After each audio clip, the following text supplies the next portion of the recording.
Time now for your forecast first. WRBL News 3 First Alert Weather. A line of showers and thunderstorms that are significant under severe levels, but we're going to see some brief torrential rain and some strong gusts up to 40 miles per hour, and it's headed your way on this trek. I have it for you coming up. You're watching WRBL News 3 on your side.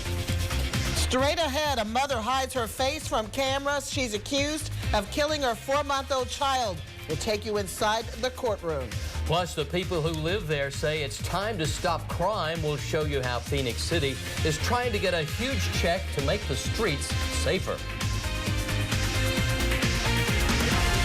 On your side, this is News 3 Evening Edition.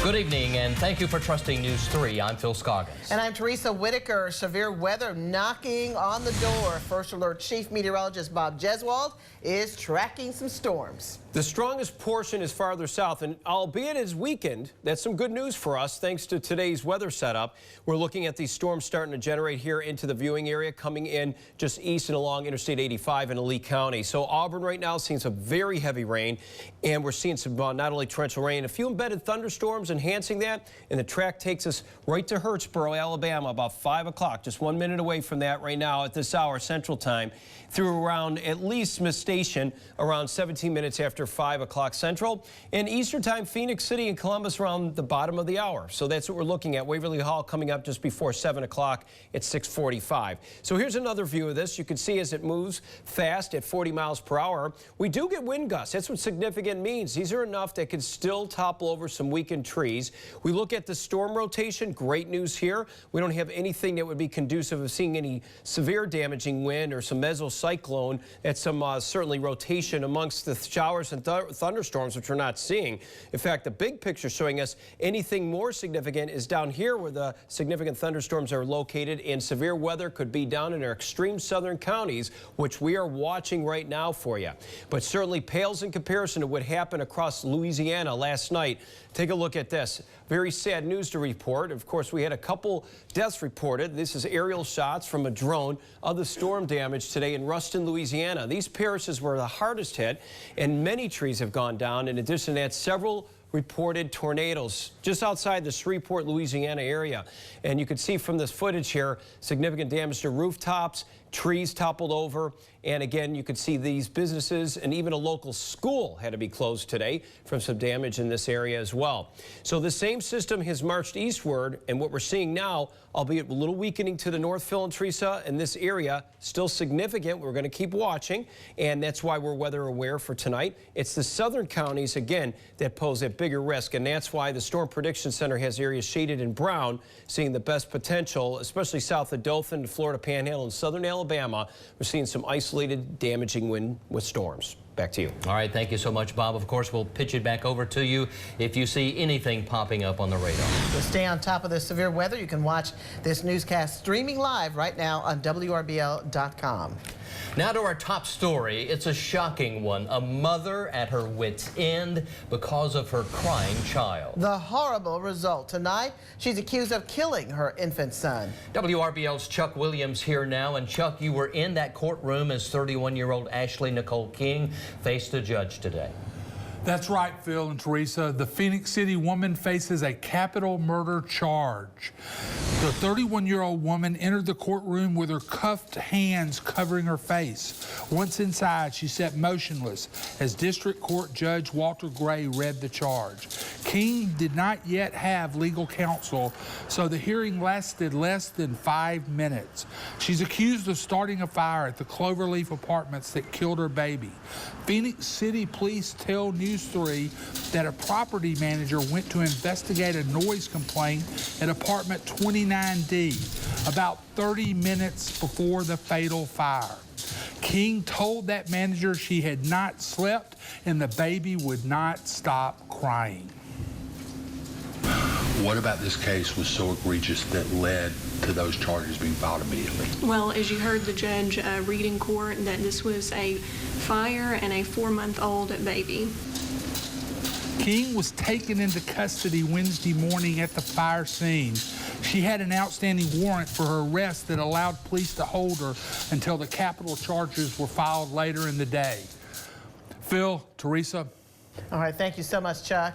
We've been breaking new information about this story all day long. You can head to WRBL.com to see more original reporting from Chuck Williams and Elizabeth White about the Phoenix City death penalty attorney that is assigned to defend King. The Phoenix City Housing Authority hosted a visioning session this morning in an effort to revitalize its Frederick Douglass apartments and the surrounding neighborhoods. Residents and those who work in the community heard from a project analyst and shared ideas on ways of improving their neighborhood. The top concerns everyone could agree on: public safety and more access to public transportation. The Housing Authority says they are applying for a grant with HUD. If awarded, the grant will be up to $30 million. Even if we don't get the implementation grant, we're still moving forward with this. We have awesome commitments and a partnership with the City of Phoenix City. They're on board with us. They were our co-applicant for this grant application. So, you know, I think it's a win-win. Another meeting on the redevelopment plan happening tonight in Phoenix City at the Chuck Roberts Activity Center. News 3 is on your side, putting a spotlight today on the issue of prescription drug abuse. According to the 2017 National Survey on Drug Use and Health, 6 million Americans misused controlled prescription drugs. The study shows that a majority of abused prescription drugs were obtained from family and friends, often from the home medicine cabinet.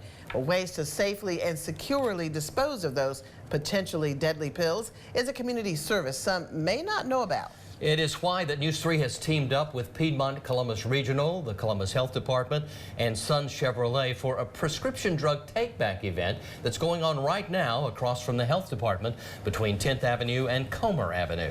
News 3's Bria Berry joins us with more on the project and how you can get involved. Bria. Hey, good evening, Teresa and Phil. Now, this is one of the many drop-offs we received here at the prescription drug take-back event. I'm going to step out of the way just for a minute so you can get a clear view of the setup. As you can see, you can enter here off of 10th Avenue, pull around and drop your medication off.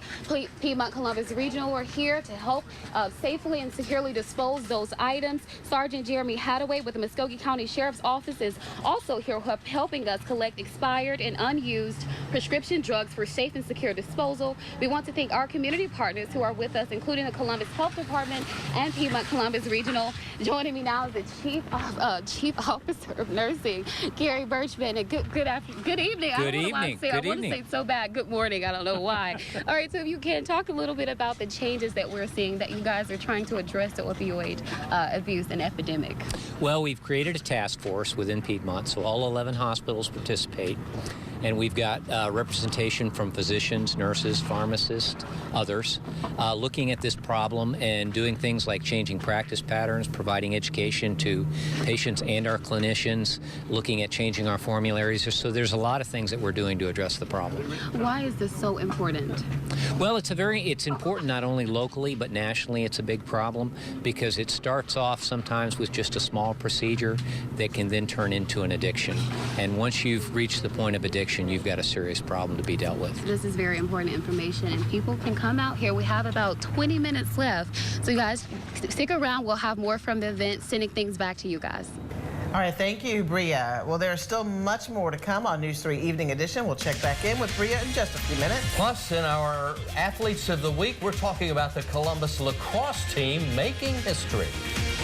And it's moving through quick, the squall line, and we're not seeing anything severe, but a little significant along the lines. We could have gusts 30 mile per hour, 40 mile per hour when we get around the thunderstorms around southern Lee, Russell County, Bullock, Macon counties, and Barber counties here. It is moving fast, and we need the rain, and the most strongest storms are concentrated farther south. So Columbus, for example, about 40 minutes after, we'll see the heaviest rain coming in. And, of course, we're seeing those winds picking up as well from the northwest. Welcome back to News 3 Evening Edition. We want to head back out now to our prescription drug take-back event in Columbus with our own Bria Berry. Bria? Hey, good evening, Phil and Teresa. We're back. We changed locations a little bit. So we're inside of a truck, and this truck is going to haul all of the prescription drugs over. Joining me now is Sergeant Hadaway and then Pam Kirkland with Columbus Health Department. Good evening, guys. Can you talk a little bit about what you have seen so far? Sure. We've had a great turnout today. There have been plenty of people that's came in, and it's been very steady. We've collected a good amount of drugs today. For those of y'all who didn't make it today, we will have another event this Saturday at Sam's Club from 10 to 2. We'll be out there, so you can come out there then. Yeah, it just shows how much our community cares about our people here in Columbus and the Phoenix City area and Fort Benning. This is what we need to do to make sure that we keep our people safe, that we get these drugs off the street and keep them from being misused and abused, and prevent the kind of things that we don't want to have in our community. Well, we're talking about comparing the numbers from last fall. What have we seen so far in street value? Last fall, we took in about 300 pounds or so, equivalent to about a little more than $500,000 in street value. This time, we've got, what, more than 400 pounds? Wow. Yes, right now we're at about 450 pounds with an estimated street value of over $700,000. Wow. So this has been a tremendous turnout. Absolutely. And we can't help but thank the people of the Valley for helping us out. Absolutely. Great. Thank you so much, guys, for coming out. All right, we'll have more from our prescription drug take-back event. Sending things back to you guys. All right, thank you, Bria. All right, back to the weather now. We're bracing for some strong winds and some rain tonight. Heavy rain. In fact, they're about maybe 12, 13 minutes away from the drug take. That's why Bria went inside a little, little trailer there, which was a good move. Here's what we're looking at. Let's go right back into a live picture from Jordan Hare Stadium. Clouds and rain here right now. Now it's cooled to 61 degrees. Check that out. And the winds are west-northwest at 14. And the stronger storms are well south in southern Alabama, right around Baldwin County in the southern eastern shore.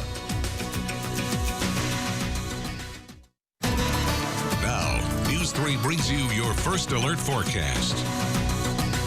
So before the break, you could see the severe thunderstorm warning. This is almost on the coastline, the outermost banks here of southern Alabama, the Panhandle area, if you will, the East Shore, and this is where it's lifting into areas of western Florida and the Panhandle there, which will eventually probably work its way into areas around Pensacola. Where the water meets the land seems to be the best dynamics in this particular situation. Let's get a little bit closer to home now. I'm going to add a little lightning here, and the lightning is what's certainly enhancing some of the showers right along this line. We have some of that a little bit farther north for us, and what I want to show you is when you get farther north, and you can see it coming in the area here at the latest level 2 radar. Let me get rid of this. This is the radar that we're looking at out of Peachtree City, moving at about 40 miles per hour. This has some significant winds with it. This is not severe, but enough that we could actually see winds potentially with these storms getting up to about 60 miles an hour. So that's what we're keeping an eye out for right now as we speak. So that's the latest look on that. You can see in the first alert forecast. So again, the stronger storms seem to be farther south, and again, most of the storms that are not severe or just under severe levels could take you out to Waverly Hall to about 6:55 tonight.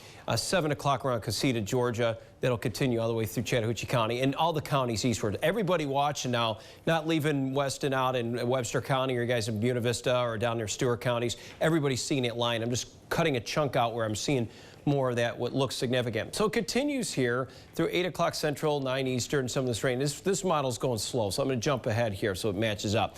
About 11 o'clock, 10 Central, it should be all east of Columbus at this point and down in this area. There's still some energy rolling in behind it, which we'll watch. Some of the models want to take like Fort Gaines, these areas here, seeing some more rumbles of thunder through at least 2 o'clock Central, 3 Eastern, more on the Georgia side. Anything that's on the back edge of this will just be nothing more than some shower activity, passing showers, continue around before sunrise, after sunrise, late morning, and watch this at midday. Bam, sunshine starts coming across east central Alabama, and we'll only heat up to about 80, and look at this, plenty of sunshine thereafter. So this first alert forecast is looking really nice. So now that we walked you through that, let's talk about these temperatures out there right now. 76 degrees, it's cooled down, and as rain is knocking on the door here in Phoenix City and Columbus, we already have rain in Auburn and Opelika where temperatures are about 61 now. Look how fast that air cooled. And thanks to the lack of sunshine today, with this particular setup, we're not looking at shear, a lot of wind shear like we had on 3 of March or last week. that didn't require sunshine to really fuel up storms. Today's kind of dead, and we lacked that, and that's what helped to stabilize it. But still, the energy behind us will bring in some winds. We'll start with breezy, though. That's underwindy. Northwest winds 10 gusting to 20 in the overnight with the passing shower, and then showers in the morning will end. I'm just putting the sunshine there because, frankly, after midday, it's all about the sun. 80 and northwest winds 20, gusting to 30, so making for a windy day indeed. So the 7-day forecast, we have a great weekend. Still comfortably cool all the way through Sunday. I'll say that. Lower 80s or no, 79 is about average. But it warms up because, look, if you compare this to early next week, upper 80s are back in this first solar forecast. Watch that electric bill coming up next week. How much time do I have to get home to get pepper walked? Not much at all. Yeah, not hardly any, as a matter of fact. You don't have any time. So you don't have much time, except an umbrella would be handy. Just thunderstorms, though. You bring up a great point, Teresa. Thunder, you hear it, lightning's already struck. It's too late. So don't put yourself in a position like that. Just kind of let him go outside, do his thing, and bring him in. Yeah, I'm usually concentrating on the fact that, okay, it's not raining yet. Right. But if you hear thunder, you're close enough to be. And you're in striking distance. Okay. Good to know. Didn't mean to cut you off. I just got excited about that stuff. No, we need to know this. It's like if you hear my voice, you've already been struck. Yes, there you go. Okay, thanks, Bob. We're taking a look at an eyewitness that captured a tornado. It hit the Texas city of Bryan on Wednesday. The video posted on social media showed a tornado formed in the sky below the storm clouds and touching down briefly and then disappearing. Local media reporting several buildings damaged by that tornado. No injuries were reported, and that's always good news. All right, let's switch now to sports, where Columbus is known for being a powerhouse in baseball and tennis. Yeah, but we're talking about, Justin, another Blue Devil team that's making a name for itself. And making history. The Columbus High School girls lacrosse team is in the playoffs. By the way, they're the only girls lacrosse team in all of Muskogee County, and we'll introduce you to our latest athletes of the week after the break. Time for News 3 Sports. The only high school girls lacrosse team in Muskogee County is making history in more ways than one. Carlos Williams has this report on the Columbus High girls lacrosse team, our latest athletes of the week. It's been a good season for the Columbus High lacrosse team, which is working extremely hard in preparation for the playoffs.